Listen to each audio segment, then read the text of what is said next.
Seandainya proses investasi ini tidak diungkapkan dan pemerintah ketika melahirkan BPKH tersebut yang tujuannya adalah untuk menginvestasikan dana haji tersebut, tentu merupakan bisnis bagi pemerintah yang kita khawatirkan ada indikasi-indikasi sebagaimana untuk menutup hutang-hutang negara yang selama ini mungkin dalam pemahaman kita terjadi luar biasa hutang negara secara nasional. Terbebas ataupun tidak pun kita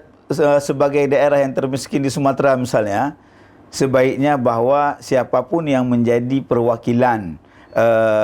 daripada pemerintah pusat, baik di Kementerian Agama atau kementerian yang lain yang mengurus sesuai bidangnya, dia harus memberikan masukan kepada pemerintah yang ada di pusat bahwa kondisi ini harus diperhatikan.